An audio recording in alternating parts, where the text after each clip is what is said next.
Deux petites réflexions avec les textes de ce dimanche.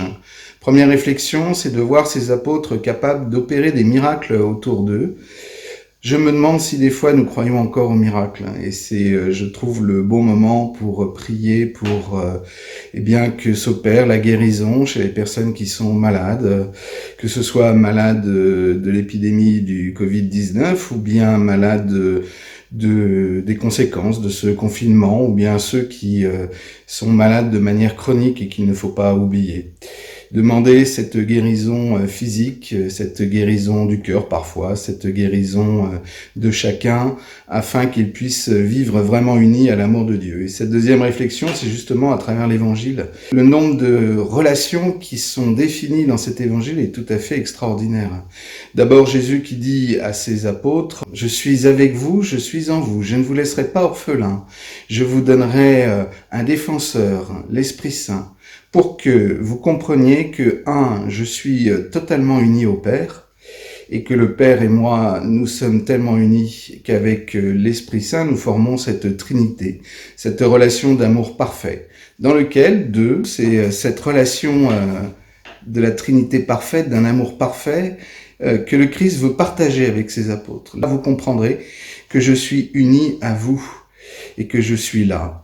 Et que cet Esprit Saint qui va habiter en vous est uni à vous, pour vous conduire vers le Père, pour vous conduire vers Dieu, pour vous faire en fait monter de notre côté purement terrestre pour entrer dans cette vision merveilleuse de l'amour de Dieu qui est capable de réaliser les plus grandes choses et qui est capable de réaliser ces merveilles dont nous entendons dans la première lecture.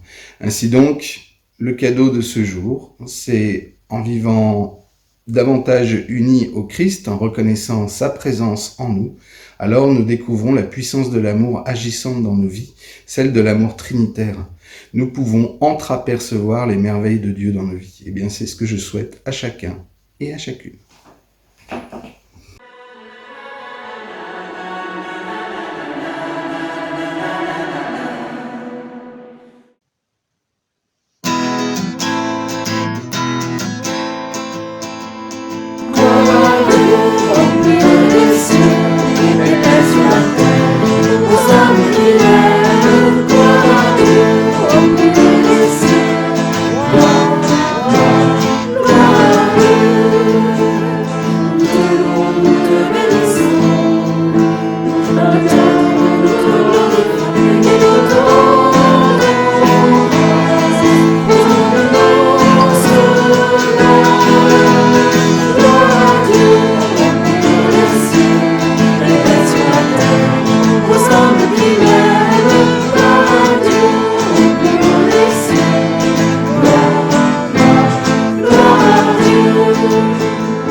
Viens, esprit de sainteté, Viens, esprit de lumière, viens, esprit de feu, viens nous embraser.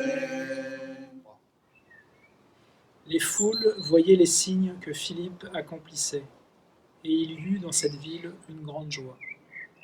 Seigneur, malgré le déconfinement progressif, le monde cherche encore les moyens de lutter contre la pandémie. En cette période de crise, prions pour tous ceux qui ne baissent pas les bras, mais cherchent à reconstruire autour d'eux un monde plein de joie. Seigneur, nous te prions.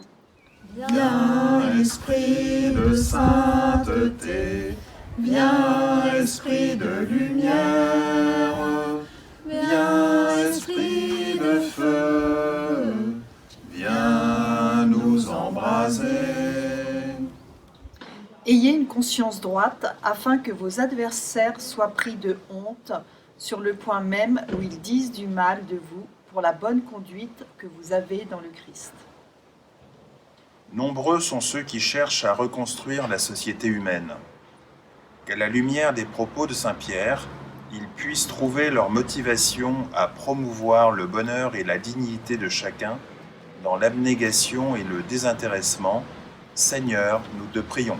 Viens, esprit de sainteté, viens, esprit de lumière, viens, esprit de feu, viens nous embraser. Je ne vous laisserai pas orphelins, dit le Seigneur. En ce mois de mai, le pape François nous recommande de prier spécialement pour les diacres de notre communauté, qu'ils soient fidèles à leur engagement au service des pauvres et de la parole. Seigneur, nous te prions. Viens, esprit de sainteté, viens, esprit de lumière, viens, esprit de feu, viens nous embraser.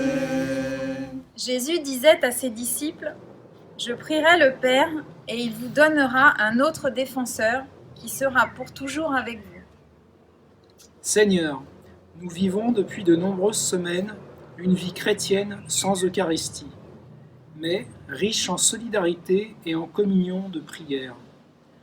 Pour que l'Esprit Saint, le défenseur qui nous est donné, nous soutienne et nous guide, Seigneur, nous te prions. Viens, esprit de sainteté, viens, esprit de lumière,